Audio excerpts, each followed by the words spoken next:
Olá pessoal, tudo bem com vocês? Olha, no Engenharia com Cerveja de hoje eu tô com dois convidados ilustres. O primeiro deles aqui, o meu estagiário sênior, né? Aquele que a gente brinca. Lucas Costa e meu grande professor, meu grande mentor, Johnson Pinto, cara que é um monstro na construção civil, na parte de hidráulica, hidrossanitária, execução, estruturas, o que você imaginar o homem manja.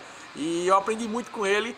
Inclusive, posso dizer que aprendi mais porque ele botava pra arrombar em mim. Ele olhava pra mim e disse, você vai pra final. É o temido do SESMAC. É o cara mais temido do SESMAC. E o que eu posso dizer é que ser temido às vezes é bom, porque é o cara que deixa, que fica gravado na sua memória em relação ao aprendizado. Você realmente aprende quando você é cobrado. Uma das coisas que eu mais aprendi é que o ser humano só sabe o seu potencial quando é colocado em prova. Seja muito bem-vindo, meu amigão. Gostaria que você se apresentasse, pessoal, conhecesse você, falasse um pouquinho sobre a sua formação e a sua área de atuação. Bom dia, Felipe. Eu agradeço aí a AZ pelo convite. Acho que para mim está sendo um privilégio estar aqui participando desse momento, né? Meu nome é Josivaldo, muita gente me conhece como professor Johnson, né? Johnson é porque é um apelido que virou um nome artístico, né? E hoje eu digo assim, Johnson é a minha marca. Onde eu chegar, ninguém conhece Josivaldo, só conhece Johnson. Se hoje eu precisar deixar o currículo, eu tenho que colocar o nome Johnson, porque se eu deixar Josivaldo, ninguém vai lembrar que Josivaldo é o Johnson, né? Mais uma vez eu agradeço. Eu sou engenheiro civil, sou formado na primeira turma de engenharia civil do SESMAC, e desde 2002 que eu leciono as disciplinas na área de água. Tive a oportunidade de ser seu professor, a oportunidade de ser professor do Lucas. Também já cheguei a lecionar algumas disciplinas na área de estrutura. Tenho a oportunidade também de lecionar durante o período da manhã no curso de engenharia civil a disciplina também de construção civil. Desde 2002, né, quando eu me formei, né, venho atuando na construção civil, construção de obras verticais. Passei 14 anos na construtora Penedo. Hoje já estou 4 anos, sou da construtora Colil. Entreguei agora há pouco o Time, né, Difícil Time. Ganhamos o Prêmio Master, como tinha falado, né, como melhor empreendimento do ano, full time, né? A gente vem, né, trabalhando, tá certo? E vamos lá, vamos bater o papo aí, vamos tirar aquelas dúvidas, né? Vai trocando experiência, acho que agora é aquela troca de experiência, né? Então assim, o professor não tá mais aqui, quem tá aqui agora é o Johnson, profissional, o engenheiro. É o meu peixe. É o meu peixe. Vamos trocar experiência agora, vou aprender com você, você vai aprender comigo, o Lucas também vai estar aprendendo aqui, passando também a experiência dele aqui pra gente. Então vamos tocando. Lucas, se apresente, faça as honras. Primeira vez sua no Engenharia com Cerveja, né? Depois de muito tempo, o Felipe conseguiu me chamar. É doído ele, viu? É doído mesmo. Eu quis participar aqui do Engenharia com Cerveja porque eu tô aqui com duas pessoas que foram essenciais na minha formação, né? O Felipe não sabe, né? O Johnson também não sabe, mas foi graças ao famoso medo da matéria do Johnson, né? Eu conheci o Felipe e aí a gente veio nesse crescimento desde 2016, né? Eu tava terminando o segundo ano de engenharia e o Felipe foi fazer o curso de hidrossanitário. E todo mundo já falava, pô, olha, tu vai pagar a hidráulica com o Johnson. O Johnson só passa 2 pessoas, viu? 2 ou 3 no máximo é que vão passar. Eu disse, pô, e agora? O que é que eu vou fazer? Eu já pensando lá na frente, eu disse, vou fazer o curso desse cara, que eu não conhecia o Felipe até então. Fui fazer o curso dele, já peguei as manhas, e aí quando foi com 1 ano já estava preparado para a matéria do Johnson. Ele também não sabe, mas tinha 7 grupos na minha sala. Dos 7, 5 fui eu que fiz os projetos, desde do 6º, 7º e 8º. Ele não sabe. Entregou. Acabei entregando a galera agora. Fico muito agradecido de estar participando com eles aqui, que eles foram essenciais na minha formação. São pessoas assim de uma índole incrível e de um conhecimento inestimável. E aqui o meu caro Felipe, né, que eu venho com ele desde 2016, a gente formando aí a Z, trocando ideias. E graças a Deus a gente tá tudo certo. E eu tive o privilégio de convidar o professor, o meu peixe, para participar desse bate-papo divertido. Meu amigão, agora eu queria perguntar uma coisa pra você. Como é que foi, Johnson, quando você começou? Os maiores desafios na área de engenharia? Eu acho que já faz um tempinho, muitos anos de experiência, mas naquela época, qual era o bicho? O que é que pegava? Porra, vai começar, me formei, e agora? Quando eu estava no meu último ano de engenharia, eu já tinha estágio, entrei na faculdade de engenharia em 97, e aí eu só fui pegar o meu primeiro estágio foi em 2000. Acho que eu já estava no 8º período de engenharia, estava praticamente há 1 ano para concluir o curso, e eu peguei meu primeiro estágio. E aí peguei justamente na área de construção civil, obras verticais, e aí eu comecei a ter esse interesse na área de construção. Mas eu era um cara que era muito dedicado em sala de aula, eu sempre fui um cara preocupado, Felipe, assim, eu sempre fui um cara que procurei aprender a teoria e pegar toda aquela teoria que eu aprendi e unir ela com a prática, tá? Então assim, eu sempre tive uma filosofia, eu sempre procuro passar essa filosofia hoje para os meus alunos. né? Engenheiros que já estão formados, né? Aqueles que já passaram por mim, como também para os alunos que acabaram de passar, sempre falo para eles, ó, não existe engenharia só com prática. A engenharia são dois elos que se unem. Então você tem a teoria e a prática. O engenheiro sem teoria, só com a prática, ele não é um engenheiro completo. O engenheiro ele tem que ter a teoria e tem que ter a prática. Então hoje eu vejo a importância da AZ, de fazer esses cursos. Isso é importante porque faz com que o engenheiro ele comece a rever um pouco da teoria. Então às vezes eu questiono muito com os alunos que eles começam a se dedicar tanto a estágio que se entregam ao estágio. Eu mesmo só estagiei 1 ano. E aí, bicho, a minha dedicação realmente completa foi na graduação. Eu tinha que aprender, eu tinha que buscar teoria, porque eu sabia que a prática, em 6 meses eu pegava. E o que eu perdesse na faculdade, eu não tinha como voltar. E na prática não, o que eu perdesse a oportunidade de levantar uma alvenaria, uma fundação, eu sei que a qualquer momento eu pegaria uma alvenaria, pegaria uma fundação, entendeu? Então, assim, a importância de você ter conhecimento teórico, né, na sua formação profissional. Prezo bastante isso, sabe?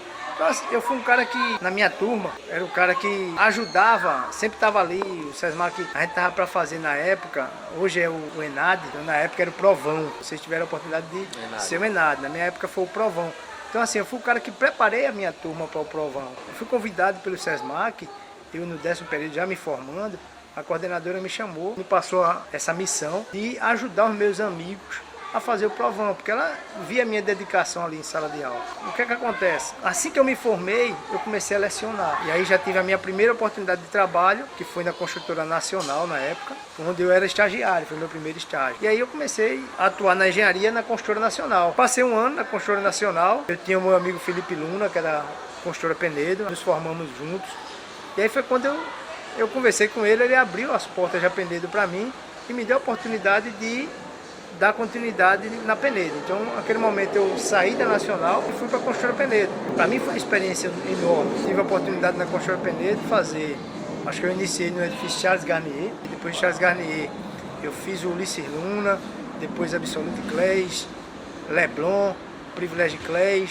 Então, eu ganhei bastante experiência, né? Meu início não foi um início que eu posso dizer a você o seguinte, o meu início é como se foi os dias atuais. Eu não peguei engenharia no boom, eu peguei engenharia na condição atual, a engenharia normalizada, tá? O mercado está aberto para todos, mas não está da forma que entrou 2010 e foi até 2014, né? Aquela coisa assim que a gente sabia que uma hora ia estourar e estourou, né? Eu sabia que a crise ia vir para a engenharia e veio, tá? Mas isso é normal, tá? A engenharia ela passa pela fase boa e depois cai e depois retoma novamente, porque a economia do país, né, tudo gira em torno da engenharia. A construção civil, né, ela está presente, tá certo, na economia do país. O meu início foi dessa forma. Leciono desde 2002, porque quando eu me formei, o SESMAC abriu as portas para mim. Formei no final de 2001, em 2002 eu já fui professor da disciplina de instalações hidrossanitárias. Foi daí que veio a vontade de instalações de continuar nessa área ou você já queria isso antes? Não, foi daí que partiu a vontade de instalações. Quando eu fui convidado para ser professor de instalações hidrossanitárias, era um desafio, eu aceitei, não, vou lecionar sem problema nenhum. Mas eu tinha uma visão diferente, porque é o seguinte, eu sou um cara que quando você passa uma missão para mim, eu tenho que cumprir aquela missão, mas eu tenho que cumprir da melhor forma possível. Então quando eu disse assim, João, você vai ensinar instalações. Beleza, então eu comecei a pensar, durante o meu período de graduação, onde estava a deficiência? O que é que eu posso fazer para melhorar? E aí eu percebi o seguinte, que na minha graduação eu aprendi a dimensionar a casa. Eu aprendi a fazer dimensionamento, mas não saí preparado para projetar. E aí eu fui buscar e aí eu comecei a perceber que eu tinha que fazer com que os alunos saíssem projetistas. O que é que acontece? Hoje eu procuro lecionar a instalação da sanitária de uma forma que eu coloque projetistas no mercado. O mercado da engenharia ele não está fechado. Você saiu da graduação, se você souber fazer projeto, você vai ganhar o seu dinheiro. É aquilo que eu estava lhe falando. O seu escritório é a sua casa, né? O seu computador, ele é tudo para você. Só basta você ter um notebook e acabou. Aí você vai ganhar o seu dinheiro. Então hoje eu procuro fazer dessa forma. Então eu vi isso e disse, ó, vou melhorar, vou me empenhar, tá certo? E aí eu comecei a lecionar essa disciplina buscando essa parte de projetos. Outra coisa é a questão de norma. Eu sou um cara que sou assim bem... Falar em norma, fala comigo. Né? Desde a área de água, a área de estrutura, na área de construção civil. Eu gosto muito de estar lendo norma, porque eu acho que o engenheiro ele se completa com conhecimento, né? E a gente tem que ter conhecimento normativo, né? Estava conversando com você, Felipe, antes de Lucas chegar, que precisou chegar uma norma de desempenho em 2013 para fazer o seguinte: a engenharia tem que começar a cumprir norma. Como é que eu tenho uma norma de 98, né? Exemplo de instalações geossanitárias de água fria, 98, né? Que eu vou fazer essa norma cumprir agora em 2013, porque eu não já construía seguindo as recomendações normativas. Então hoje surgiu essa preocupação. Quando surgiu a norma de desempenho, né, através da Caixa Econômica, ela que foi a alavanca, e aí só veio só para obras da Caixa Econômica, e é difícil até 5 pavimentos, não foi? E aí ela foi se incorporando. Hoje, em 2013, 19 de julho de 2013, ela entrou em vigor, as obras, né, residenciais, então dentro da norma de desempenho. Então, Felipe, assim, essa é a minha visão, foi assim que eu comecei, com esse olhar na engenharia, e continuo da mesma forma. Continuo da mesma forma. Um detalhe dessa norma de desempenho, pessoal, é o seguinte: muitas construtoras pequenas, muita gente ainda não está seguindo a norma, viu? O cara deixa ela despercebido, não tá nem aí pra norma. E uma coisa é certa: quando apareceu o primeiro advogado perguntando, tem ruído na tua casa? Tem problema disso e disso? Que começar a procurar a justiça, porque o teu empreendimento não está enquadrado na norma de desempenho, os engenheiros vão aprender o que é a norma de desempenho. Aí vão aprender da pior forma possível, né? Exatamente. Eu até desenvolvi meu TCC a respeito da norma de desempenho, né? Então já tem um conceito assim um pouco levado. Em São Paulo mesmo, existem empresas de advocacia especializada já em bater a norma. Os trabalhistas lá, os casos trabalhistas aumentaram 70% só por causa da norma. A partir de agosto, que ela entrou em julho, agosto, já começou o pico, ó. E o pessoal não sabe. Aquilo que eu estava falando aqui. Hoje já tem advogados buscando conhecimento além da engenharia. Nós, engenheiros, a gente não pode deixar isso acontecer. A gente tem que ter o conhecimento mais que os caras. Estão estudando a norma de desempenho para poder ganhar em cima da engenharia. Então a obrigação da gente é ter o conhecimento da norma para construir de forma correta e executar o que a norma recomenda, o que a norma obriga, tá? Porque eu estava falando, Felipe, norma não é lei, mas tem poder de lei. E assim, eu acho que a norma de desempenho, ela bate muito na questão acústica. Tem todas aquelas recomendações, mas ela também é dividida em 6 partes, né? Desde requisitos gerais até a última parte, que está na parte 6 lá. Tá tudo que engloba a construção civil. Acho que a gente tem que atender a norma de desempenho atendendo a todas as normas. Acho que a gente tem que ter o conhecimento de todas as normas. Como a construção civil engloba muitas áreas, né? Porque a construção civil, você vai da estrutura, da instalação hidrossanitária, né? Junto com projetos complementares, instalações elétricas, instalações de ar-condicionado. Então tudo isso aí tem norma. Então você tem que executar de acordo com as normas, tá certo? Porque qualquer erro que você venha executar que gera uma patologia, aquilo ali é uma brecha, como o Lucas falou, para os futuros advogados que estão estudando a norma. Mas assim, eu costumo dizer o seguinte: na hora do parecer, o que vai valer é o perito. E o perito vai ser o engenheiro. Então a gente tem que fazer da forma correta, cumprir tudo certinho e atender o que tem que ser recomendado e acabou. Eu queria lhe perguntar o seguinte: hoje, com a experiência que você tem, já dividido o ciclo da baixa, do bom, abaixo novamente, a estabilização do mercado, qual área de atuação você acredita que 2020 vai ter um grande crescimento? Uma área que você está dizendo assim, olha, se eu fosse recém-formado e gostasse da área, eu investiria em tal área. Desde quando começou a surgir a norma de desempenho, que eu já venho tocando na tecla, uma área que vai, não seria um boom, mas que vai abrir um leque no mercado, vai ser a área de perícia. Eu acredito muito na área de perícia. Hoje existem leis que obrigam que um residencial como esse aqui, a cada, se eu não me engano, a cada 3 anos ou a cada 5 anos, tem que apresentar um laudo.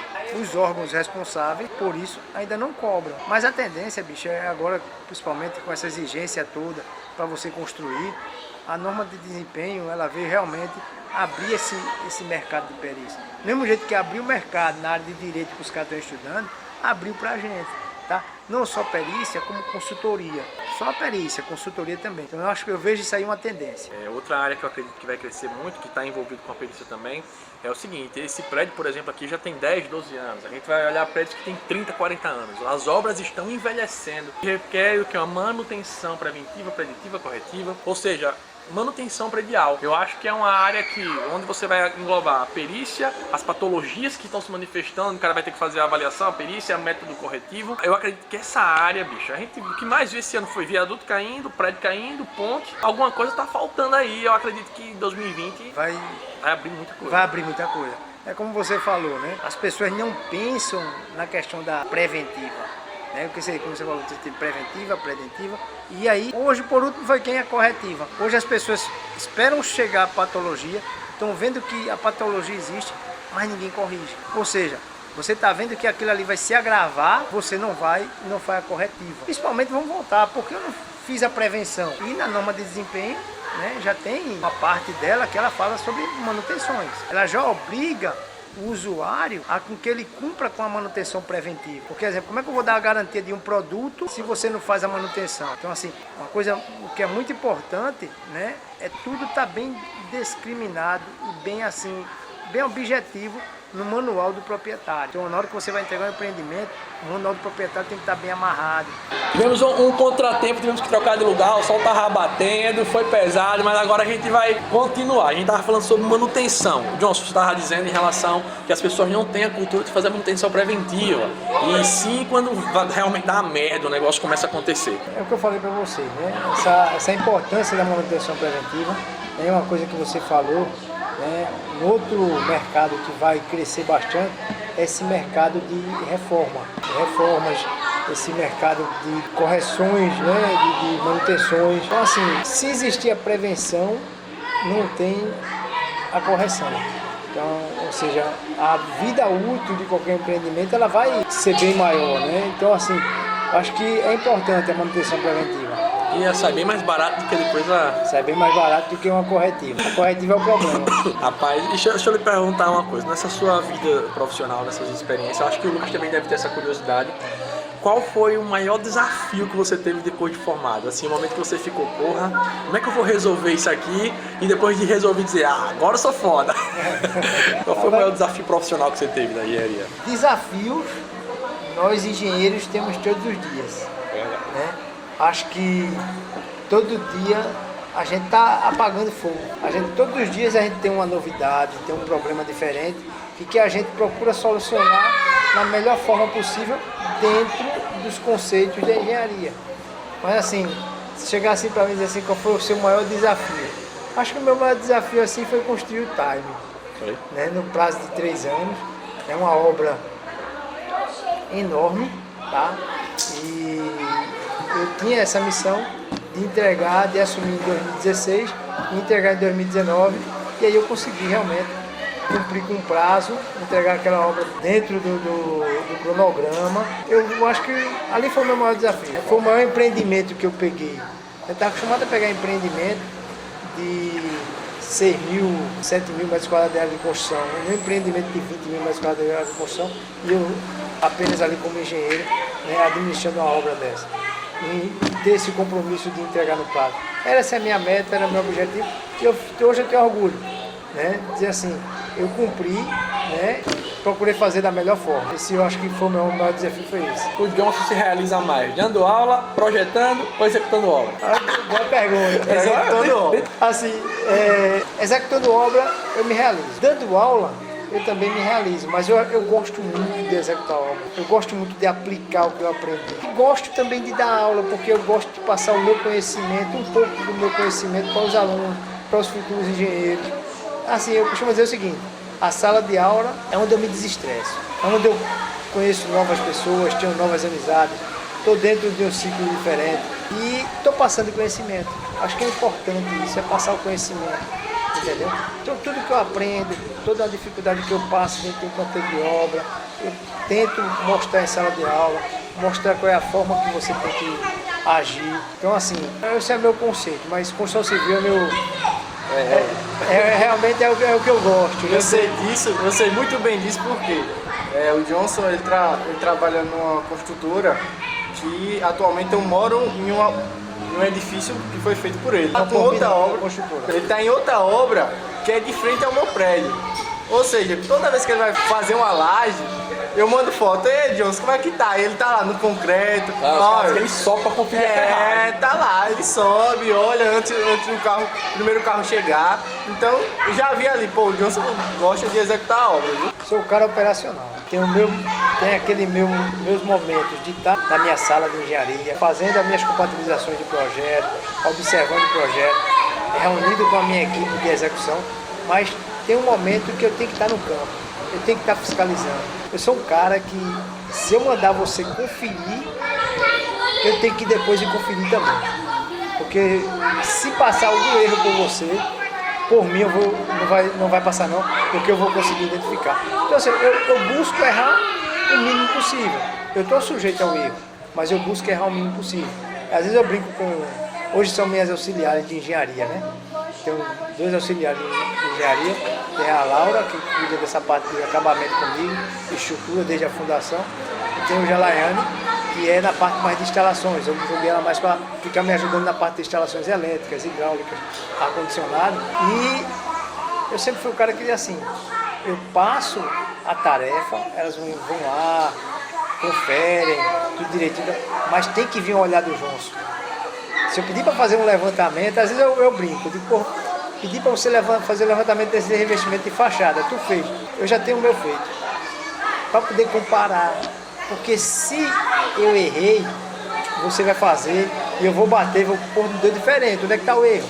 Aí eu vou descobrir o erro. Entendeu? Então assim, o engenheiro, ele, sei que é muita tarefa, sabe, Felipe? É muita tarefa, são muitas tarefas, mas assim, você tem que também acompanhar. Você não pode só sentar ali no escritório, ficar sentado e vendo as coisas andarem, porque tem que ter o olhar do engenheiro em tudo. Eu não vou conseguir estar ao mesmo tempo em todos os locais, entendeu? Mas assim, onde eu posso estar, eu vou estar presente. O cara tem que ser operacional, o engenheiro tem que ser operacional, entendeu? Ele tem que estar ali sempre no campo, ali em cima da atividade e participando. É assim que a gente aprende, né? É verdade. Uma das coisas que eu gosto de dar na sala de aula é que às vezes o cara não tem noção, é que eu muitas vezes aprendo mais na sala de aula do que eu dando aula. Porque o cara traz cada situação que eu nunca passei, que eu digo, eita porra, velho. Como seria mesmo se eu pegasse um negócio de um projeto desse tipo, desse jeito? Agora vamos falar um pouquinho da área que uniu a gente aqui, que ele manja do assunto. É o cara que eu aprendi, foi o primeiro contato que eu tive com instalações, acho que desde a parte de hidrologia, instalações hidrossanitárias, hidráulica, foi tudo com o Johnson. O que um bom projeto hidrossanitário precisa ter? O que é que você acha? O cara que quando for fazer um projeto hidrossanitário, ele não pode esquecer, dizer assim, ó, o principal é atender a necessidade do cliente, não tem que pensar no melhor. Como é que funciona? O que é que você acha assim? O que é que você usa como checklist de prioridade na hora de consumo, de custo, na hora de fazer um projeto de uma casa, por exemplo? O que é que o Johnson olha de cara assim para dizer, ó? Na hora do projeto, o que é que eu acho importante, assim? Desde o seu início, desde o estudo preliminar, tá, até o projeto em si totalmente concluído, entra a parte de instalações, né? É na parte de compatibilização. Então, o que é que o projeto, para ele estar bem contemplado, né, principalmente o projeto de instalações hidrossanitárias, ele tem que, mais uma vez eu toco, tem que atender aos requisitos normativos. A norma ela já diz, eu tenho que executar o projeto da melhor forma possível, de uma forma econômica, mas trazendo conforto ao usuário.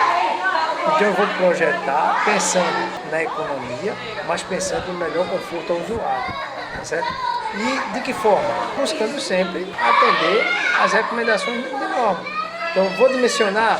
Dimensiono, tomo todos os cuidados em observar cada parâmetro hidráulico, desde a velocidade, a pressão, para poder eu não ter um problema de patologia futura. Eu sou um cara que eu acho que a 5626 ela deve passar por modificações, viu? A 5626 ela vai passar por mudança. Eu acredito que já chegou o momento dela passar por mudança. A partir de 2021 já passa a ser obrigatório medição individual de água, né? Em obras verticais. Se medição individual de água já passa a ser obrigatório, eu acho que tem alguns itens da norma da 5626 que precisa ser modificado. Tem algumas coisas na norma que precisam ser adicionadas. Vou te dar só um exemplo. Quando você fala em válvula redutora de pressão, você abre uma norma de água fria, ela mal fala sobre válvula redutora de pressão. Vou lhe dar só um exemplo. Ela fala de válvula redutora de pressão, ela fala do abrigo dela, da forma que, né, fala da manutenção, mas você quer o seguinte, a 5626 você dizer o seguinte, é obrigatório colocar 2 válvulas redutoras de pressão? Agora você me pegou? Não. Porque você vai na 5626 e diz que não tem dizendo que Não é obrigatório. tem falando, é. Ela diz que você é obrigado a usar 2 conjuntos elevatórios. Ela diz que você tem que ter 2 bombas. Isso. Qualquer instalação predial. Qualquer instalação predial tem que ter 2 bombas. Mas ela não diz que você tem que ter 2 válvulas redutoras de pressão. Então assim, se eu estou utilizando válvula redutora de pressão, é porque eu já estou trabalhando dentro do limite de pressão máxima. Entendeu? Então se eu atinjo aquele valor acima da máxima, eu preciso reduzir a pressão. E aí eu tenho 2 formas, válvula redutora e caixa de quebra de pressão. Aí, bicho, o que acontece? Você vai só achar essa informação na NBR 7198 de água quente. Aí na norma de água quente que está dizendo que em caso de uso de válvula redutora de pressão você tem que utilizar 2 unidades. Por quê? Se eu precisar tirar uma para manutenção ou se uma danificar, até chegar aquela outra válvula, eu tenho que continuar com o meu sistema funcionando. Então você tem que deixar o sistema ligado meio que com as duas, né? Bypass. Com bypass. Com bypass. Você tem que trabalhar, executar dentro do conceito normativo. Eu já vi obras verticais aqui, até aqui próximo a gente, até cheguei a apresentar um laudo. E aí foi colocada apenas uma válvula redutora de pressão. E você pega 5626 nada. Eu tive que me embasar na 7198. Instalações prediais de água quente, mas não deixou de ser água. Independente de ser água fria ou água quente, não deixou de ser água. Se a válvula redutora de pressão era para ter 2 unidades, teria que ter ali 2 unidades, tanto no projeto como na edificação. Porque eu tiro o conforto do usuário. Tira. Entendeu? Então assim, todo projeto você tem que partir desse princípio. Buscar economia, mas buscar o conforto do usuário. Ô Johnson, em relação às normas, você acha que... Eu tenho a impressão de que às vezes tem umas normas que ela parece que em vez de ajudar, elas estão escritas de um jeito que complica tudo. Você já pegou uma norma que faz, porra, ela tá querendo dizer, aqui diz uma coisa, outra hora diz outra, e muda Às vezes uma norma derruba a outra, né? É complicado. Eu acho que deveria ser um negócio mais... Muitas são muito boas. A de água fria, eu acho a leitura dela bacana. Já tem outras normas que você faz a leitura e faz, porra, velho, pera aí. Tem que ser algo mais didático, óbvio que não fugindo dos padrões, de fácil entendimento, e que se vai fazer referência a outra NBR, que já faça lá mesmo, ou talvez puxe até o texto e coloque, porque às vezes você tem que pegar uma NBR e abrir 10 ao mesmo tempo pra poder, aí faz referência a NBR e tal, tem que olhar ela, e às vezes, cara, isso desgasta o nosso tempo, né? Isso é verdade. Isso acontece na norma de desempenho, né? Acontece no desempenho. Na norma de desempenho. São acho que uns 300 normas nacionais e ainda tem umas 26 internacionais. Então é aquele bate-papo que a gente estava tendo antes de eu apresentar o TCC, fui procurar o Johnson, né, perguntar sobre a norma de desempenho que ele achava. Foi um dos pontos que a gente tocou, né? A abrangência, né? Porque ela tem vários segmentos. Ela diz, olha, você tem que olhar essa norma, depois tem que olhar essa. A gente devia encontrar um texto que unificasse isso e trouxesse um resumo, né, sintético para a gente entender melhor e não criar tantas dúvidas ou lacunas, né, dentro da norma. É complicado, é complicado. Veja, vou lhe dar só um exemplo. Vamos partir para a norma de incêndio. Uma instrução técnica, né? Hoje a gente atende a norma e atende a instrução técnica do Corpo de Bombeiros. Então o que é que acontece? Você pega uma norma de acessibilidade, né? Então você tem aí a de acessibilidade, 90-50, né? A 90-50, né? E tem a 90-77, né? Que é a de... Ergonomia não. Não, 90-77 é norma de incêndio. Ai meu Deus. Deixa eu fugir agora. Mas é a 977, depois vocês pesquisam. Então o que é que acontece? Você vai na NBR 977, né? Que é a norma da parte de incêndio.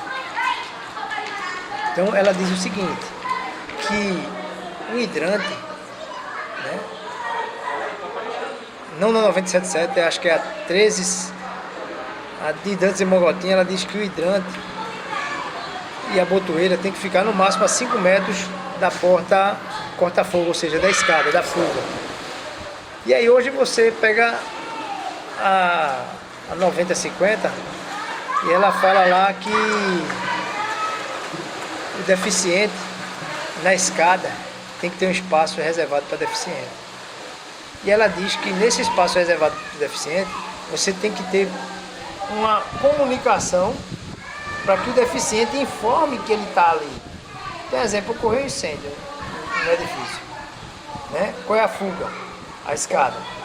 Ninguém vai pegar elevador, tem que ir para a escada. E aí quando você vai para a escada, tem que ter um espaço reservado para o deficiente, porque ele não vai conseguir descer a escada. Ele vai ter que subir alguém para resgatar ele naquele local. E aí, mas o cara tem que avisar. Mas essa norma 9050 diz que eu tenho que ter esse intercomunicador ali.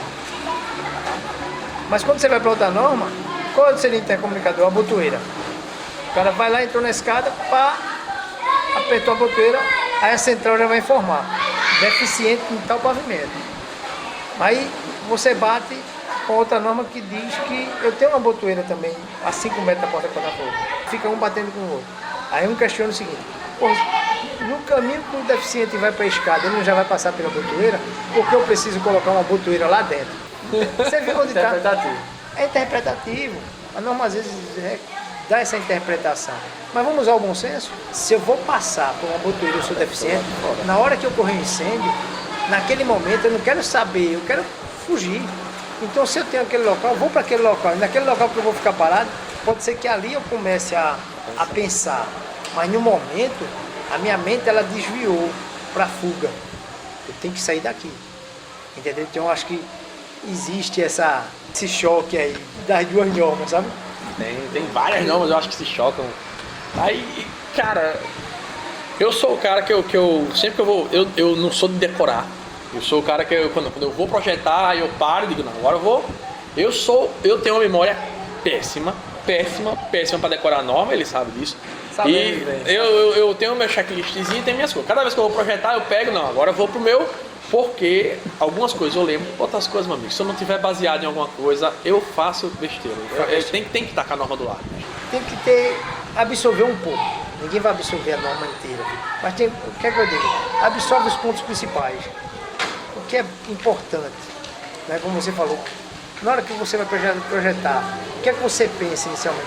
Então, justamente, eu marco o que é importante para mim, entendeu? Desde um traçado, né? Você vê um projeto hidrossanitário da residência, né? O cara acha que é simples, mas dependendo da residência, ele não é simples. É mais complicado que... É bem mais complicado. Então, assim, desde um traçado de um esquema geral até um detalhamento, tudo tem que ser bem avaliado, tem que ter todo um cuidado, porque instalações hidrossanitárias, eu costumo dizer o seguinte, se você errar instalações, você vai ter que quebrar. Exatamente. Não tem para onde correr. Instalações errou, quebrou. Instalações elétricas não. Você errou a bitola do fio, Eu puxo ele. você puxa e faz a substituição. Mas instalação sanitária não, velho. Se você fizer um erro, vai ter que quebrar, porque está tudo embutido. Eu acho muito importante também o cara que vai fazer um projeto, ele ter a vivência de obra, porque o cara começa a enxergar melhor aquele projeto. Você consegue fazer o projeto na cabeça, ou pelo menos deduzir onde eu vou passar a tubulação, e muitas vezes levar em consideração exatamente isso. Pô, se eu passar a tubulação por aqui, por esse trecho, talvez não fique tão legal, porque se porventura Deus acontecer alguma merda, eu vou ter que sair quebrando todo esse porcelanato. Por que não passar pelo lado de fora? Quando eu vou ter só um concreto, ou muitas vezes é só o terreno, eu puxo, tiro. Às vezes esse negócio de você ter a melhor concepção. Eu acho que principalmente na parte de esgoto, o pior do esgoto é o traçado. Você olha, porra, tá muito pequeno, vou puxar pra cá, vou puxar pra lá, e isso o cara quebra a cabeça. Quebra a cabeça, às vezes é uma besteira. Norma de esgoto, é a 8160. Olha como é as coisas, para você ver, é pensamento, é de projetista. Eu sou um cara que, se a norma disser assim, recomendo, eu faço. Mesmo que ela não me obrigue, mas ela recomendou. Se ela está recomendando, eu faço. E aí, Felipe, eu questiono, que eu vejo em alguns projetos, você pegar, a norma diz que você tem que, para cada destinação, ter um tubo de queda independente. Né? Então, gordura, tubo de queda para gordura. Espuma, tubo de queda para espuma. Banheiro, tubo de queda para banheiro. Beleza. Mas no subcoletor, que é o cara que vai receber esse tipo de queda, é a mesma coisa. Gordura é o subcoletor de gordura, espuma de espuma e banheiro. O que acontece? Os caras pegam o subcoletor de espuma, faz um fecho hídrico nele, ou seja, faz um sifão nele, para poder ligar no sistema de esgoto de banheiro, ou seja, para ligar direto na caixa de inspeção. Aí eu vejo bastante. Executado são vários. E aí eu continuo batendo na tecla. Né? A norma diz, né, que o subcoletor não pode trabalhar como conduto forçado. Porque a partir do momento que eu fiz o sifão, Tá forçando. esse trecho de sifão é conduto forçado. Então esse é um ponto da norma. E aí, se é um subcoletor de máquina de lavar e tanque, eu não vou ligar numa caixa de inspeção.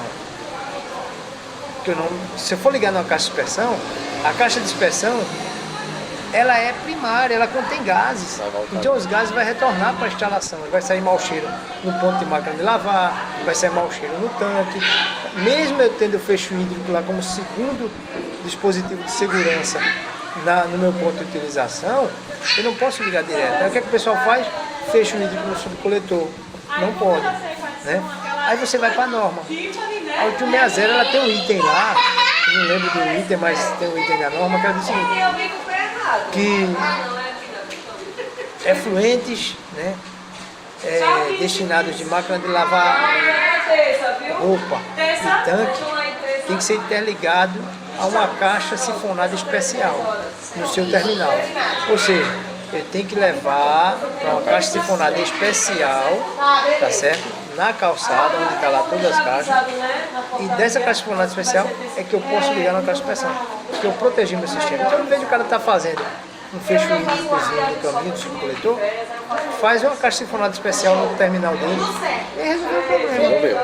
Entendeu? Mas está na norma. Aí uma vez eu conversando com uma amiga, ele disse, mas a norma recomenda, eu digo, mas eu sigo a recomendação. Entendeu? Entendi. Não quero saber se recomendou, eu faço. Eu sou dessa forma. Tá sempre, de todo jeito tá resguardado, não tem pra onde. É melhor pecar por excesso do que pela falta. Pela falta, entendeu? Então assim, é dessa forma.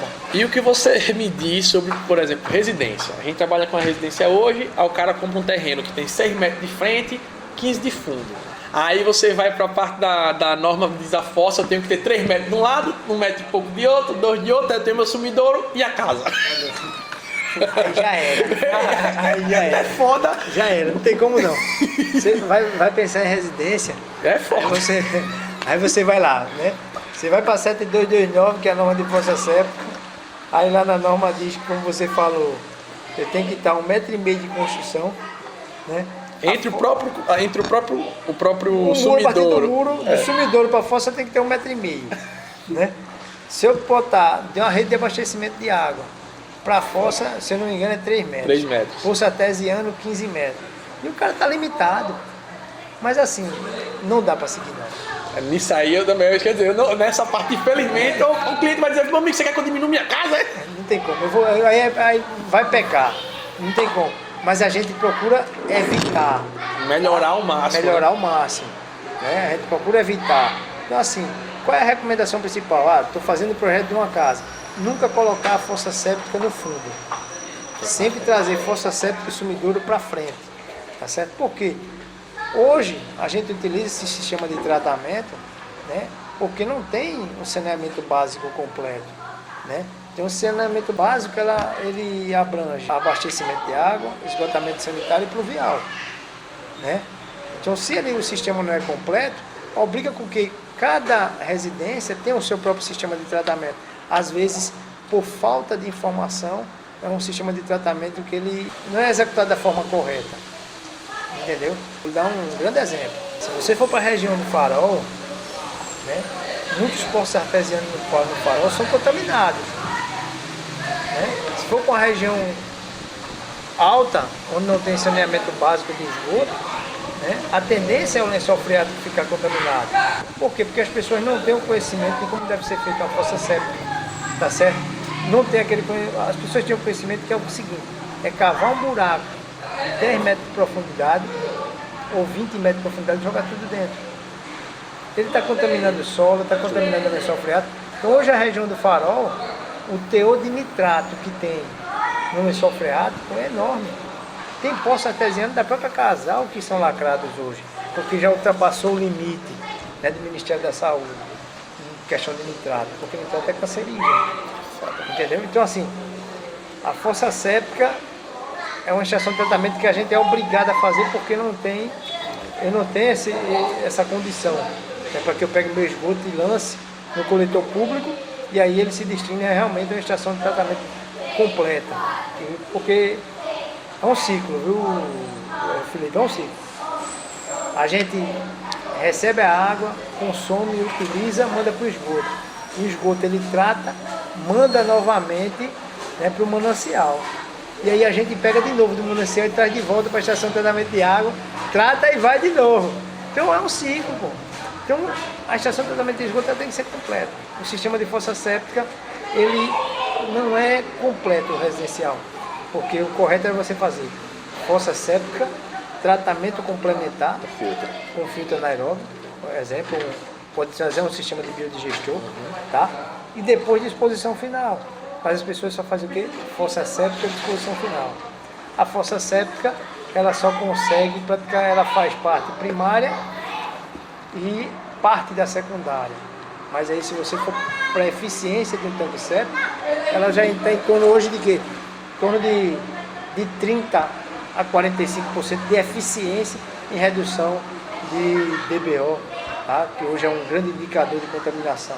Então assim, é muito pequeno, então você precisa daquele tratamento após a fossa séptica, que seria um filtro anaeróbio, como você falou. Filtro, né? Você bota, ele vem por baixo, debaixo tem a lajezinha, ele vai subir pela brita, vai fazer uma limpeza melhor para depois ir para depois ir para sua destinação final. Só para fazer uma pergunta que muita gente me pergunta na internet, eu vou botar você que é o mestre do assunto. Quando que na norma é obrigatório utilizar o filtro? Tem muitas vezes eu fico, peraí, eu sempre uso por via das dúvidas, eu boto meu filtro. Mas às vezes eu fico, eu vejo a caixa provar 100, eu vejo os órgãos tá lá, fossa séptica e sumidouro. Veja só, tem um item na norma, tá? Primeiro eu vou... Pega uma água pra mim. Assim, como você está utilizando o sumidouro, você tem que ter o cuidado, né, de manter aquela distância de 1,5 metro do lençol, né, dependendo do local que você está executando, né, essa obra, né? Então assim, o sistema de tratamento de esgoto, ele trabalha em 3 fases, tá? Eu tenho a fase preliminar, né, onde na fase preliminar eu tenho gradeamento, desarenador, ou seja, você fez na fossa primária, secundário parcialmente, terciário zero.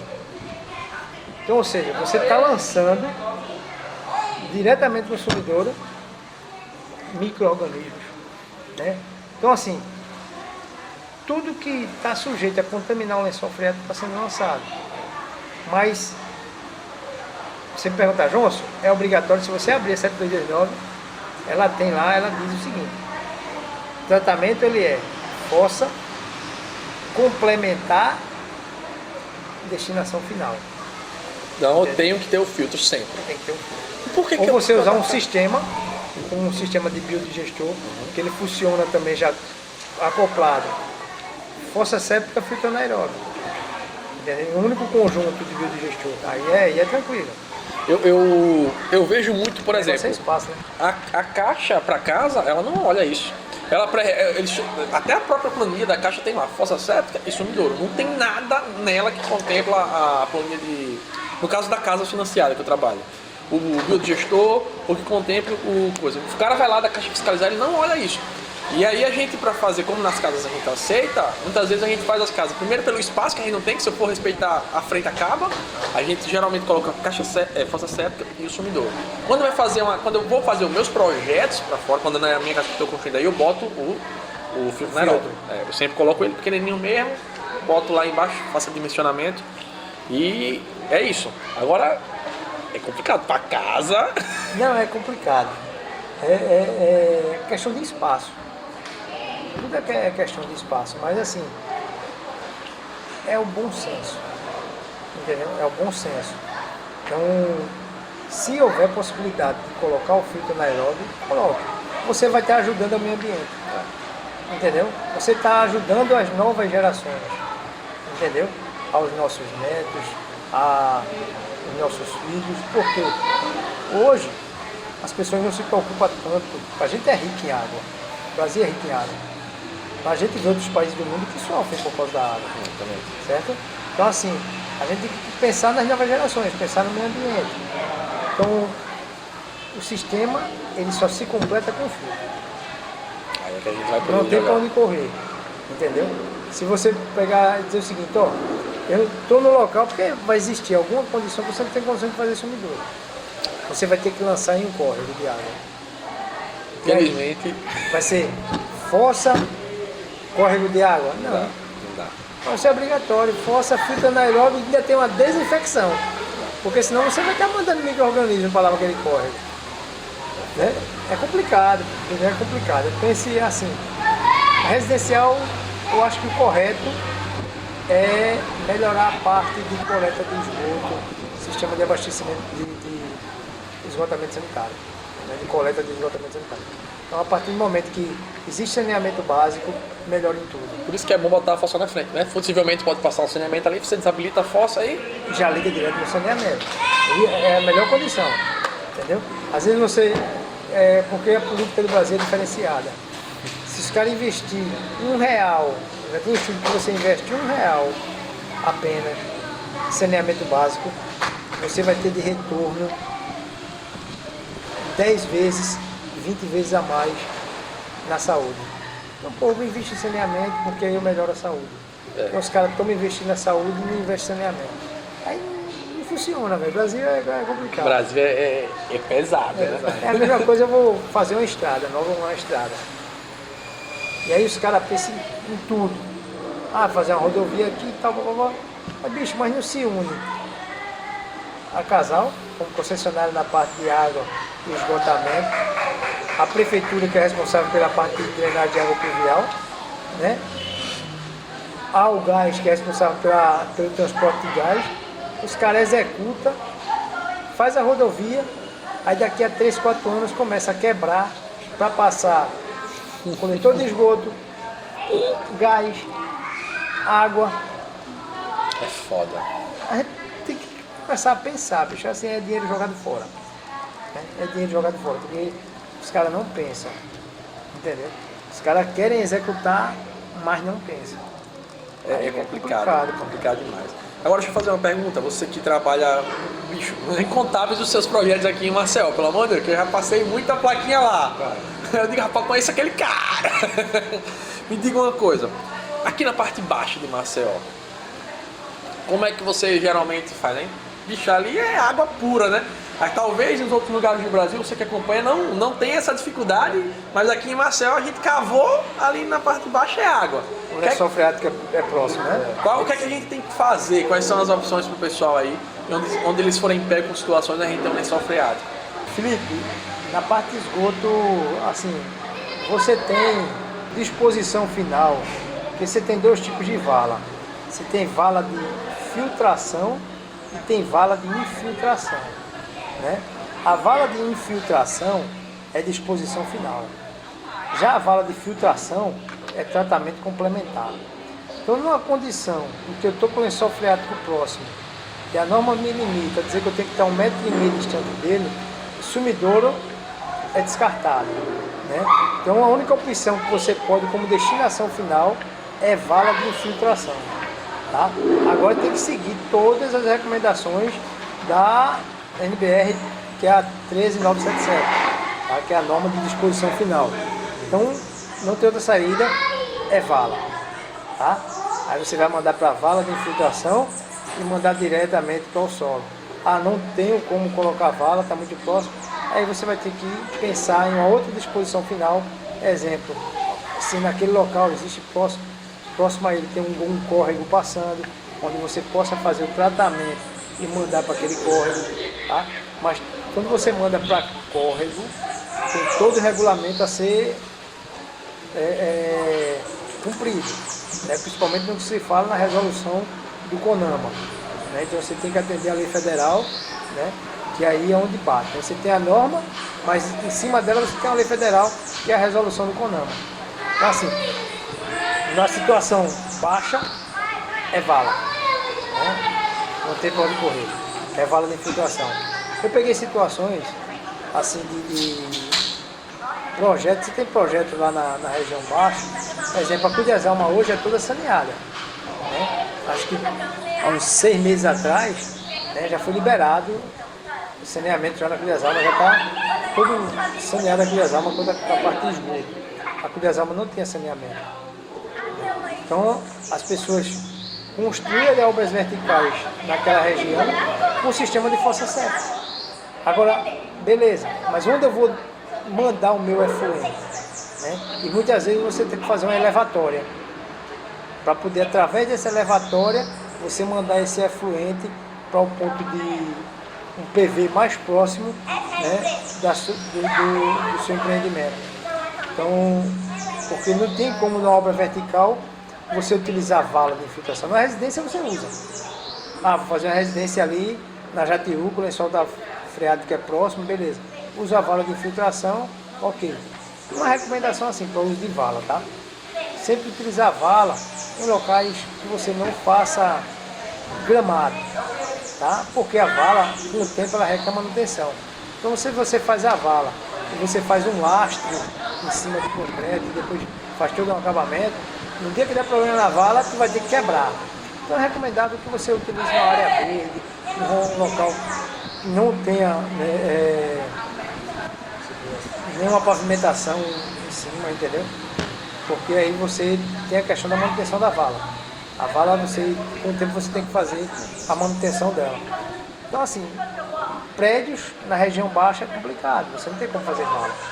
E aí a única solução, fossa séptica, filtro anaeróbio, desinfecção, elevatória, PV. Veja, eu tenho que cumprir tudo isso. Se eu estou mandando para o PV, eu já podia fazer o quê? Fossa séptica, elevatória, PV direto. Não podia? Então muitas vezes a gente, até para cumprir a questão das exigências ambientais, porque você hoje para iniciar qualquer empreendimento você precisa de LP, LI e por último LO, né, que é a licença de operação. Você tem licença prévia, licença de implantação e a licença de operação. Então quando você vai dar entrada na prévia implantação no meio ambiente, os caras já obrigam que você tenha um sistema de tratamento completo. Entendeu? Então assim, quando vai se pensar em construir na região baixa, a primeira coisa a se pensar é o seguinte: tem saneamento básico, coleta de esgoto aqui? Tem. Se tem, beleza. Agora se não tem, o valor do seu empreendimento vai aumentar. Porque o custo com estação de tratamento de esgoto e lançamento é caro. Não tem para onde correr não. Não tem pra onde ir, né? Já saiba que o prédio vai ser caro. Vai ter custo. Eu já vi assim, o cara lançar naquela época do boom, a gente tá lançando e não se preocupando com isso. E na hora que vir o embaixo, e agora? Onde é que eu vou botar meu sistema de tratamento de esgoto? Não tem onde lançar o esgoto. Como é que eu vou fazer? Entendeu? E aí você partir, para exemplo, para reatores, estação de tratamento com reator ágil, filtro. Então o que acontece? Quando você fazer o orçamento hoje de uma instalação predial dessa aqui custa R$1 milhão. Não estava no teu orçamento, você não estava prevendo uma situação dessa, e agora? E aí você buscar soluções, tá certo? Que às vezes não é tão eficiente como se fosse a solução que você tivesse pensado anteriormente, né? Eu vejo hoje, tem muito empreendimento que surgiu na época do boom, que tem estação de tratamento de esgoto, e os condomínios hoje, eles precisam ser fiscalizados pelo órgão ambiental. Precisam ser fiscalizados da mesma forma que exige que a construtora, durante a sua execução, né, emita os chamados relatórios, né, ao meio ambiente e tal. A gente está construindo. Quando a gente entrega, quem recebe a licença de operação, essa licença de operação ela tem que ser acompanhada. Vou lhe dar um exemplo. Aqui onde a gente está agora, tem estação. Aqui não tem coletor. Aqui tem estação. Aqui tem licença de meio ambiente. Tem LO. Mas o meio ambiente cabe a ele, anualmente ou semestralmente, pedir o acompanhamento e a manutenção da estação. Porque não adianta eu ter estação e não dar a preventiva. Tá funcionando. Não está acompanhando. Então, será que a minha estação era para ter uma eficiência de 95% em redução de DBO? Se eu não der a manutenção nessa minha estação, o que é que vai acontecer? A minha eficiência cai. Tá certo? Por exemplo, eu vou para uma estação que tem eficiência de 55%. Ela não está atendendo aos parâmetros do CONAMA. Ou seja, estou lançando no manancial, eu estou mandando para o meio ambiente esgoto contaminado. Entendeu? Então a gente precisa melhorar nessa parte. Tá? Na época do boom da engenharia foi muito empreendimento. Acho que foi onde nunca vi tanta empresa de extração de tratamento de esgoto ganhar dinheiro como ganhou aqui em Maceió. Foi. Eu não fui bicho, Aquela época era bicho, era incrível. Você se formar, você já era, você não sabia porra nenhuma, ainda era contratado, salário lá em cima, porque tava faltando engenheiro, velho. Tava uma situação que dá até medo você parar pra pensar o que não já foi construído ali sem acompanhamento prévio. É complicado, é complicado. Mas a engenharia, cada vez mais, ela vem evoluindo, né? Vem melhorando, né? Essa importância, né? Como eu falei para vocês, a importância essa preocupação desses novos engenheiros, até dos engenheiros mais antigos hoje, de se atualizarem, né? Você aí com a AZ, aí dando todo esse suporte, né? Esses cursos, né? Consultoria. Então, assim, isso é importante para a engenharia, né? Porque você está fazendo com que o profissional ele vá buscar o conhecimento. E o profissional tem que ser isso, ele tem que buscar conhecimento. A gente não para, velho. Às vezes eu brinco, eu digo que a minha cabeça é uma máquina, viu, Vitor? Às vezes eu paro para pensar assim um pouco, aí a pessoa olha para mim e diz assim, bicho, tu já está pensando. E realmente eu estou pensando, né? A cabeça do engenheiro é assim, a gente é uma máquina, então a gente sempre está pensando ali, está buscando soluções, está buscando inovações, está tentando ver o que é que tem de mais moderno no mercado, o que é que tem de tecnologia, o que é que a gente precisa aprender. Então, bicho, a gente trabalha o tempo todo. O engenheiro, a máquina não para. É dessa forma. Falou da parte profissional, né? E eu, como já fui aluno do Johnson, eu queria saber qual foi o desafio que algum aluno, o maior desafio que algum aluno já impôs para ele. Que ele botou essa maquininha profissional, como você está dizendo aí. Rapaz, é difícil. Até lembrar, assim, porque é como o Felipe falou. A gente, quando está dando aula, a gente aprende. Porque a gente se depara com algumas perguntas, algumas dúvidas. E a parte boa é o seguinte, eu gosto, não é porque eu sou do SESMAC não, tá, Felipe? Mas eu vejo hoje o SESMAC, um corpo docente bem preparado. Um corpo docente onde boa parte dos professores, eles trabalham na área de engenharia, lecionam aquela disciplina que ele atua, e ele consegue trazer um pouco da prática para dentro para a sala de aula, né? Ele consegue trazer a prática para a sala de aula, consegue levar o aluno para o laboratório, né? Trabalhar o aluno, né? Então o que é que acontece? O aluno às vezes traz uma dúvida para você de uma situação prática, né? Olha, na minha obra aconteceu isso. E aí você ali, você para um pouco, né? Para poder assim passar para ele, né, a resposta correta. Você não pode responder errado. Tem que ter a resposta correta. Mas, bicho, eu acho que eu já tive inúmeras. Né? Quantos anos de experiência deve ter chegado tanta coisa aqui? Tanta dúvida que às vezes eu fico ali assim, meu irmão, velho. Mas assim, a minha vida prática, profissional, me ajudou bastante. Né? Me ajudou bastante, tá? Então a prática, assim, esse meu dia a dia dentro da construção civil, esse meu dia a dia executando, né, ajudou bastante para mim em sala de aula.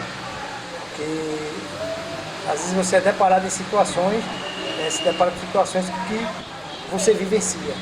E aí você consegue responder. Eu acho, Johnson, que esse é um dos grandes diferenciais dos professores do SESMAC, que são os caras que vivem.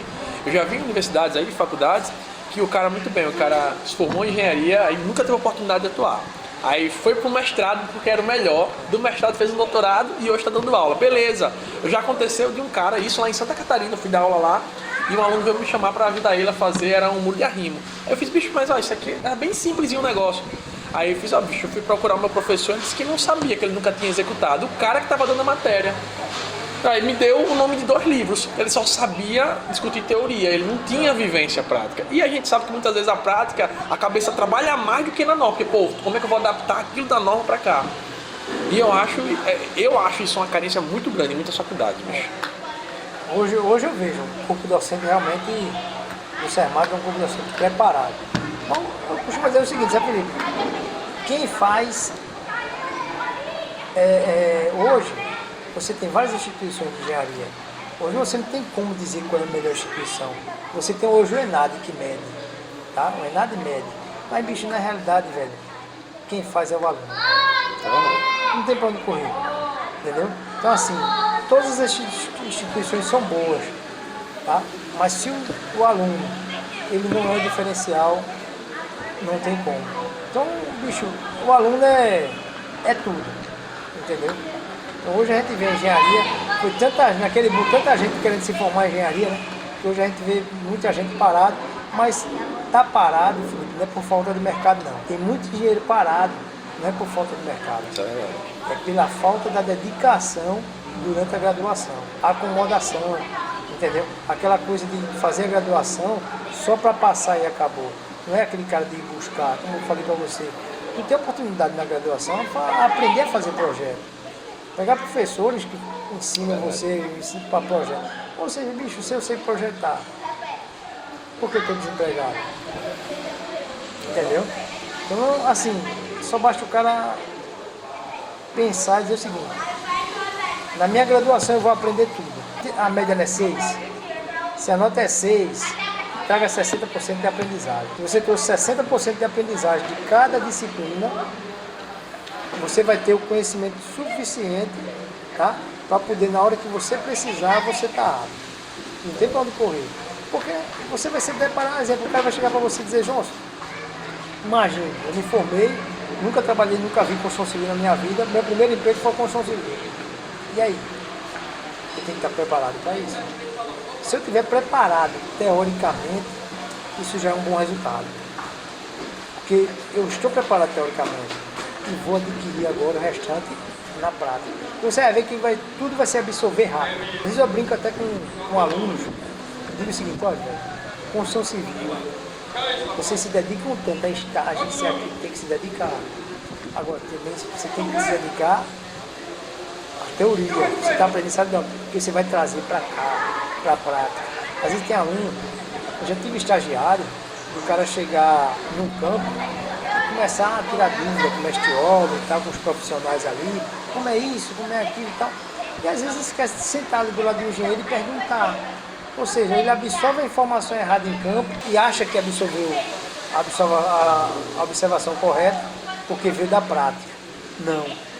Foi uma observação que é errada. Eu me deparei com muita gente dizer: mas meu encarregado falou que era isso, o mestre falou que era assim. Não tem, entendeu? Não é um conceito. Entendeu? Então a engenharia é conceito, né? Não tem pra onde correr. Um outro detalhe é o seguinte: tem muita gente aí correndo atrás de emprego e esquece que emprego às vezes está faltando, mas serviço não falta não. Saber vender seu peixe, velho. Se você sabe projetar, só depende de você. Vá atrás de seus pulos. Olha, aqui um grande exemplo é você na AZ. Hoje quem é a AZ? Né? Uma grande empresa hoje de cursos, consultoria, treinamento. Né? Então o que é que acontece? Você foi um cara que você se dedicou à sua vida, né, de graduação. Você buscou aprender na sua graduação e quando você se formou, que você viu que aquele boom estava, né, se apagando aquilo tudo, né, porque a gente estava realmente, né, aquecido, né, no mercado, e aí você partiu a ideia do seguinte: bicho, o mercado precisa disso aqui. E realmente o mercado precisa. Entendeu? E assim, eu só tenho a parabenizar. Valeu, a você, a AZ. Ouvindo de você. A AZ, não, falando sério. A AZ hoje ela faz o seguinte: ela pega o conhecimento e coloca o conhecimento no mercado tá? E traz aquelas pessoas que querem aprender e leva o conhecimento para aquelas pessoas. Seja ela online, seja ela presencial, mas vocês estão levando o conhecimento. Aqueles que esqueceram da graduação, tem ali vocês que vai ter um curso, sempre lançando curso, e aí trazendo aprimoramento da engenharia. Eu falo por mim, às vezes na faculdade o cara paga pra não aprender, o cara paga pra passar, pô. Aí quando o cara vê a merda que, porra, eu não sei, aí ele paga por fora pra poder aprender. Por ele tá pagando, dizendo, não, aí o cara se dedica de um jeito que ele às vezes poderia ter aprendido até mais na faculdade, mas ele pagou e fez o negócio acontecer. O segredo não é o treinamento às vezes que a gente dá, é o cara já vem querendo aprender. Querendo aprender. Se o cara pagou para ir no final de semana, o grau de aquecimento dele em querer aprender é muito grande. E às vezes eu só faço repetir o que o cara já aprendeu, o cara sai achando que o cara, esse cara é foda. Repete tudo que ele aprendeu na graduação. E às vezes, pô, esse cara, mas não é, porque o cara quer aprender. Pô. Aí é diferente, a pegada é outra. Às vezes o cara faz cada coisa, pô, esse cara, bicho, dia de Natal e os caras mandando pergunta, eu digo, velho, Natal! Não como correr não, mano, Natal é foda. Isso aqui é legal. Às vezes, eu tô assim, aí o telefone toca. Professor, tudo bom? Aqui é fulano. Aí eu sempre chamo um aluno de peixe, né? Porque imagina, velho, se eu for botar de 2002 pra cá, né? Quantas turmas de engenharia não passou por mim? E aí eu fui memorizar todos os alunos, então aí eu fico chamando ele, meu peixe e tal. Aí acabou pegando esse negócio do meu peixe. Fica mais simples pra mim. Na graduação, E a mesma coisa. chega. Mas não é assim, é dinheiro do quem tá pagando é o pai e a mãe, né, pô? Entendeu? O cara tá saindo da escola, termina o ensino médio, tá nem aí. Quando se forma que olha assim, não tem emprego pra mim agora. A parte do Felipe ter me ensinado, porque quando cheguei na matéria do Johnson, já tinha todas as ferramentas, e aí foi só, olha, você fazer o projeto, é tanto, fulano e tal, e o Johnson lá. Tá massa, eu dizendo, olha bicho, tu vai falar isso aqui com o Johnson. E o Johnson chegava lá, olhava o projeto. Cara, enganar o Johnson eu já vi isso em algum lugar. Não, professor, tá de boa, tá parecido com o meu e tal, não sei o quê. E aí foi ganhando, né? Aí é a parte da dedicação, né? Não, e esse trabalho do Johnson ele é tão pesado que aquele último trabalho, meu amigo, o cara faz, é pau, pô. Eu lembro que na época eu não sabia mexer no AutoCAD direito, pô. E ele não, pode trazer na mão. Mas quem pode levar um prédio todo na mão com esgoto de água, todo mundo leva? Pode. Pode passar, pode passar. Aí o que acontece? Esse trabalho foi o que me fez gostar, porque era traumatizante, pô. As meninas, vamos desistir, vamos fazer a final, não vamos desistir não. Vamos entregar o que der e depois a gente... Resultado, elas passaram, eu perdi. Eu não perdi a disciplina, eu fui pra final. Pra final. E querendo ou não, me fez criar planilhas que agilizassem o processo. Hoje eu montei uma planilha que eu boto lá as informações e já vai... agiliza o processo demais. Eu já tenho vários blocos, já tenho tudo que eu faço, só faço montar o meu projeto, basicamente. Eu tinha as fórmulas no Excel todas. E outra, não só foi você não, acho que foram umas 6 pessoas depois da turma que foram fazer com a gente o treinamento. Eu já peguei, inclusive, chegaram lá uma vez 3, 4 pessoas levando, ó, bicho, quanto é que tu cobra pra fazer esse projeto? Eu digo, rapaz, esse projeto é conhecido. Eu já vi esse projeto em algum lugar. Aí, não é pra um cliente nada, era pro Johnson. Era pro Johnson, pra passar. Assim, a galera paga pra passar. Nossa, pra não perder, com medo de pagar, afinal. Foram 2 aninhos pra... Aí depois aqui, paga pra aprender. Depois paga pra aprender de novo. Não é? Paga pra aprender. Aí no instante ele se preocupa. Quando vai olhar, o cara perdeu um ano de profissão, porque teve que voltar novamente. Mas acho que é importante, sabe? Essa questão de atualização, de cursos. Especialização. É questão assim. Vou trazer o Johnson pra fazer, não se prepara. Estão cativando. Vamos lá, então, tamo junto aí. Na oportunidade a gente tá junto. Eu sempre falei para o Lucas, chegar em sala de aula, ele vinha brincando com... Tu lembra, Lucas? Ele responder as perguntas, era um quiz, né? Eu chegava lá, ô Johnson, responde aqui pra mim, velho, só pra ter uma basezinha Pra aqui. ter uma basezinha, Saber se tá certo, se tá errado. Aí de vez em quando ele dizia, olha, Me isola aí que eu vou botar ali pros alunos responder pra ver se os caras estão aprendendo direito, se não. Mas é isso aí, valeu. Bicho, A eu que agradeço, oportunidade, velho. assim, pra mim foi excelente esse bate-papo aqui. Marcar mais vezes, nem que seja pra ser um Marcar mais churrasquinho, vezes. que aí vale a pena. Vamos marcar. Até convido. Vamos marcar um dia aí pra gente. Eu, você e o Lucas, lá pra minha casa lá em Paripoeira, no Águas Mansas. Vamos na hora. Aí, lá fazer um churrasco, bater um papo. Tá bebendo já? tomar banho de piscina. Ainda? Acho que nesse dia lá eu vou beber um pouco.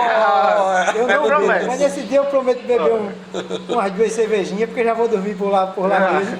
Hoje não dá porque eu vou dirigir, né? Ah, tá tranquilo. Aí tem que ter todo esse cuidado. Mas vamos marcar e precisou de mim, tamo junto. Pessoal, quero agradecer a cada um de vocês, quero agradecer a presença do meu parceiro Lucas, que está sempre ajudando a gente aqui. O cara é de dentro, tá 3 anos comigo já na batalha. Johnson, você que é um cara que eu admiro demais, bicho, muito obrigado por todo o aprendizado. Não foi só aprendizado de conteúdo, não, mas de vida também, na hora de chegar junto para dizer, não, você vai pra final, porque você não tá se dedicando. Vou passar, sei como é, você vai. E ele disse assim mesmo, pô. Mas isso é bom, porque o cara acorda. E no final ele pegou e mandou um projeto de uma casa pra gente fazer tudo, velho. Então assim, é hora do cara reacordar, porque até o cara, pô, você pode ter o melhor professor do mundo, mas se você não quiser o negócio, velho, não acontece não. Não acontece não. E, bicho, muito obrigado de verdade, porque é sofrendo que a gente aprende. É verdade, tamo junto. Se despeça do pessoal. Valeu, pessoal. Pra quem não me conhece, né? Agora tá conhecendo cara a cara, né? Eu trabalho aí, sou os 2 braços e quase as 2 pernas do Felipe, né? Um pouquinho aí. Tô na caminhada. Já formou, viu? Já formei, agora É engenheiro, né, Lucas? já sou engenheiro junto com Colega de alguns, profissão. sou colega de profissão de todos. E eu agradeço aqui o Johnson ter aceitado, né? Aqui no nosso bate-papo. Eu já venho tentando convencer ele há um bom tempo. E agora casou perfeito a oportunidade dele vir, né? Então, agradecer ao meu peixe, né? Ao meu peixe. Quem gosta do meu peixe vai falar aí, ó. E aí, meu peixe? Vi você lá na Z. Comenta lá o Johnson. Comenta lá. Marca o Johnson. Ei, meu Deus. Marca o Johnson aí nos comentários. E vamos marcar mais momentos assim, porque a nossa vivência de obra e vivência prática é diferente, né? O Johnson aqui é a referência da água do SESMAC, né? Quando a gente lembra de alguém, a gente fala, olha, meu peixe lá do SESMAC. O Felipe aqui com um curso de gestor que é brilhante, que todo mundo aprende, toda a parte prática. A gente acompanhando agora a casa que a gente está fazendo, é uma vivência totalmente diferente que ninguém viu ainda, né? Então, são 2 referências incríveis e eu ser colega desses 2 e ter a amizade deles 2 por muito tempo, desde o 5º período, Felipe antes, desde o 3º. É muito gratificante poder chamar de colegas, de amigos de profissão. Então, como é o último Engenharia com Cerveja de 2019, né? A gente só deseja tudo de melhor e 2020 venha Com força pra gente. venha com força pra gente. A gente já listou aquelas metas traçadas. É isso aí. Até mais, fiquem todos com Deus. Até a próxima.